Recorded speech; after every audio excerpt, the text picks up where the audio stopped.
Côte d'Ivoire est-elle enfin prête sportivement pour sa Coupe d'Afrique des Nations? C'est la question qu'a posée à Diego Badia à quelques grandes bouches d'Abidjan pour avoir leur ressenti. Ce sont elles qui se chargent de lancer pour nous ce débat.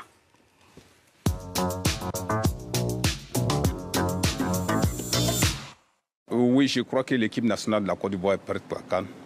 Parce que c'est une équipe, quand on n'a pas confiance en elle, quand tout le monde dit que cette fois-ci, ils ne vont rien foutre, c'est là qu'ils font du bon jeu. On sent qu'ils veulent mouiller le maillot.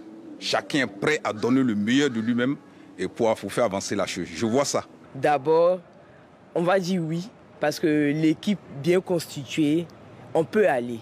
Mais il y a des difficultés aussi. Parce qu'au niveau de la défense, c'est pas ça. Au niveau des attaquants, c'est pas ça aussi. Ils se reconstituent, mais il faut qu'ils mettent plus l'accent sur les défenseurs. Parce que ceux qui vont venir là, ce pas des petits joueurs. Il y a le Maroc, il y a le Sénégal, il y a l'Égypte. Il y a beaucoup qui vont venir. Donc il faut plus mettre l'accent sur les défenseurs. La défense est rassurante. Avant, la défense ivoirienne nous créait beaucoup de difficultés. Nous avons vu Gassé a commencé à reconstruire la défense ivoirienne. Nous avons beaucoup de défenseurs. Bon, avec l'équipe actuelle, je ne peux pas dire à 100% que la Côte d'Ivoire est prête. Parce que l'équipe est en reconstruction. Et puis au niveau aussi de l'équipe titulaire, on voit qu'à chaque fois, il y a des remaniements. Voilà, on n'a pas encore une équipe type. Que suite aux résultats, aux 5 derniers résultats produits par les éléphants de Côte d'Ivoire, je pourrais dire qu'ils sont à plus de 60% prêts pour la CAN. Mais il faudrait que le côté psychologique se prépare. Quand ils sont menés, il faudrait qu'ils aient la force, je dirais, psychologique pour remonter au score. L'efficacité devant le but, ouais, c'est ce qui m'inquiète. Sinon, à part ça, je sais que c'est des bons joueurs, mais il faut qu'on marque, quoi. Vu le jeu de ces 2 derniers matchs, je suis satisfait. Et puis le résultat, vraiment, ça prouve que la Côte d'Ivoire a un bon état d'esprit. Quand ils vont aller sur le terrain, il faut qu'ils se mettent en tête qu'on va corps à corps. C'est pour la CAN, c'est pour le pays. Il faut qu'ils défendent le pays avec une telle vigueur. Tu vois, non? On est des Ivoiriens, il faut qu'on montre que nous sommes Ivoiriens. Voilà. C'est ça. Merci beaucoup à nos grandes bouches d'Abidjan pour leur contribution au débat de ce soir. Et vous, messieurs, qu'est-ce que vous en pensez? Quel est votre ressenti? Quel est votre regard sur la question, Guy Demel? Je me tourne en premier vers vous. Tout d'abord, je pense que cette trêve a été bien gérée par le staff des éléphants et par Gassé, et, encore une fois, et son staff. Il y a 2 matchs, 2 victoires. Alors bien évidemment, on peut dire que le match face aux Seychelles était un peu déséquilibré, mais encore une fois, c'est des matchs... marquer 9 buts. Hein. Il faut marquer 9 buts. Ouais. C'est un match où, justement, qui sert aussi à aller chercher un peu de confiance. Et ils l'ont montré offensivement. Défensivement, ils n'ont rien laissé. Ça a été aussi le cas face à la Gambie. Et puis, il est passé dans un système où il a joué en 3-5-2 avec réellement offensive, avec Simon Achingra d'un côté et Jérémy Boga de l'autre. Donc, encore une fois, c'était engranger de la confiance et avoir des résultats positifs. Est-ce que vous êtes rassuré? On a eu ce débat le mois dernier. Vous étiez un peu dubitatif après les 2 matchs amicaux qui s'étaient soldés sur des nuls à chaque fois. Oui, l'adversité compte. Hein, et je pense que le match de la Gambie, ils l'ont bien géré parce que c'était un terrain qui était difficile. Ils ont à nouveau laissé peu de choses à l'adversaire. Hein, je pense qu'on peut avoir on peut ressortir plus d'informations du match face à la Gambie que face aux Seychelles. Mais c'est dans la continuité. Mais c'est dans la continuité. Je pense que c'est toujours bien de travailler sur une dynamique positive et ils sont en train de se la créer. Donc en partant de là, ils pourront aussi gommer ou améliorer certains axes de progression. Et Jean-Louis Gassé qui n'a pas aligné la même équipe sur les 2 matchs. Après le 9-0 contre l'île Maurice, il n'a pas hésité à changer complètement de système, même si effectivement par rapport aux joueurs, on nous a dit que c'est parce qu'il y avait un virus à l'intérieur du groupe. Certains joueurs cadres étaient par exemple indisponibles. Il n'a pas hésité à faire confiance aux jeunes. José-Pierre Fonfon, Diakité, Adingra, Kwame Traoré. Regardez les âges, même avec un 11 remanié au pied levé. Les éléphants ont fait un résultat face à la Gambie que tout le monde craint. Oui, non, mais ça aurait été une trêve en tous les cas, je trouve très intéressante pour les éléphants. Il y a une volonté aussi de régénérer aussi quand même ce groupe, de le rajeunir avec aussi de l'expérience bien évidemment. Donc il y a des choix qui ont été faits, malgré l'attente d'avoir un Zaha, un Pépé qui n'a pas été renoncé. Donc on va attendre la liste finale. C'est encore difficile de dire qu'ils sont prêts, mais il vaut mieux aborder en tous les cas cette CAN dans ces dispositions-là. Donc, parce qu'effectivement, ces 2 victoires, on a parlé des matchs amicaux, mais encore une fois, c'était des matchs amicaux avant. C'est vrai qu'on était très très dur après la phase des matchs, voilà, des éliminatoires. Exactement. À cette CAN. On ne voyait rien.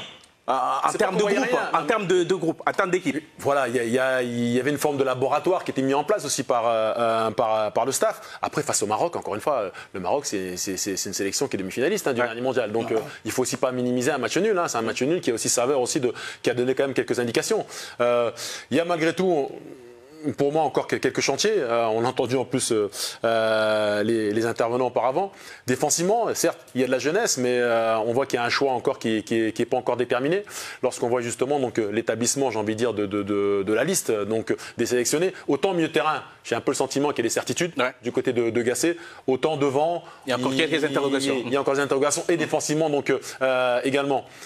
Mais il y a eu des choses intéressantes. Les jeunes, en tous les cas, qui pointent le bout du nez, ont été intéressants. Adingra, il fait aussi une bonne saison du côté de Brighton. Et là, il a été bon. Au-delà de son but, il est intéressant. Bouli a fait du bien aussi. Donc, défensivement, il apporte aussi un peu de sécurité. Mais il y aura des choses aussi à faire, encore une fois. Donc, défensivement, Ndika aussi, l'association n'a pas été mise non plus à rude épreuve. Donc, c'est difficile de retirer de vos indications. Mais c'est des joueurs en tous les cas qui évoluent au haut niveau et qui paraissent solides physiquement. Donc, ce qui est sûr, moi, le ressenti que j'ai, c'est que c'est un groupe c'est un groupe élargi encore pour l'instant, où il y a beaucoup de qualités individuelles. Le gros souci de la Côte d'Ivoire, c'est justement d'amener effectivement toutes ces individualités dans un collectif. On le voit souvent, donc le milieu de terrain dans lequel il y a des certitudes. Kessié est souvent un peu le joueur qui court un peu partout, mais justement il faut les joueurs capables aussi justement de colmater derrière. Fofana, certes, il marque un but, mais tous les matchs, il a envie de créer l'exploit. Et Gasset a cette capacité à quelque part mettre les égos de côté et que tout le monde se mette dans le sens du collectif. C'est ce qu'on va attendre en tous les cas des Ivoiriens qui plus est à domicile. En tout cas, Xavier Barré, si on a posé cette question, c'est parce qu'aujourd'hui, on peut faire un petit bilan sur les 4 derniers matchs. Il y a eu 2 matchs nuls en octobre. Là, il y a 2 victoires en éliminatoire de la Coupe du Monde. Est-ce que vous avez aussi l'impression qu'une équipe est en train de se dégager?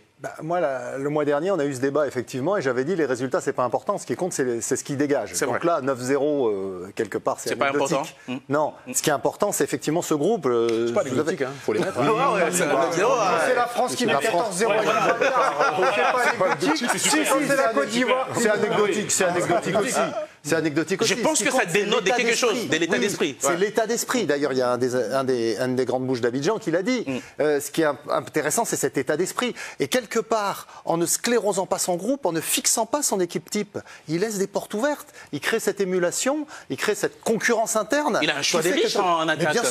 Mais bien sûr, il aurait tort de fermer les portes à certains joueurs qui n'étaient pas titulaires cette fois-ci. Alors, est-ce que Zaha ou Pépé reviendront? J'en suis pas certain. Mais même déjà, dans tous ceux qu'il a appelés ce mois-ci, il n'y a pas beaucoup d'équipes africaines qui peuvent s'effacer des joueurs comme Zaha, comme Pépé. Mais oui. Lui, il peut faire ça. Mais il faut peut-être s'en passer, justement. Parce que bon, on a bien vu que les sélections nationales, c'est pas comme les clubs. Qu'est-ce qui a fait gagner la France, par exemple? C'est la logique de groupe. Et moi, j'ai le sentiment que Gasset, là-dessus, il est un peu en mode Deschamps, Regragui ou Belmadi. Il va faire des choix, et des choix forts. Et si Zaha n'est pas là, moi, je suis pas sûr que ça soit une mauvaise nouvelle. Alors, ok, c'est un joueur fantastique. Ok, c'est un joueur qui est capable de faire des différences brutales. Mais en même temps, il n'est absolument pas concerné ni impliqué depuis quelques temps avec cette équipe de Côte d'Ivoire. Moi, quand je passe à la Côte d'Ivoire, je ne pense pas à Wilfried Zaha, par exemple. Je pense à d'autres joueurs, tout simplement. Fofana, c'est vrai qu'il a mis du temps à venir. Mais quand il est venu, il n'a pas fait semblant et on sait qu'il n'est pas là pour faire du tourisme. On a bien compris. Quand on voit la cacahuète qu'il envoie là, il y a de quoi quand même se dire que c'est l'une des satisfactions en tout cas des 4 derniers matchs, le retour, la réintégration réussie. Même si j'étais pas d'accord. Mais la réintégration réussie. Oui, parce que lui, il est venu et il a pris la place en étant concerné et en étant bon, tout simplement. Il a fait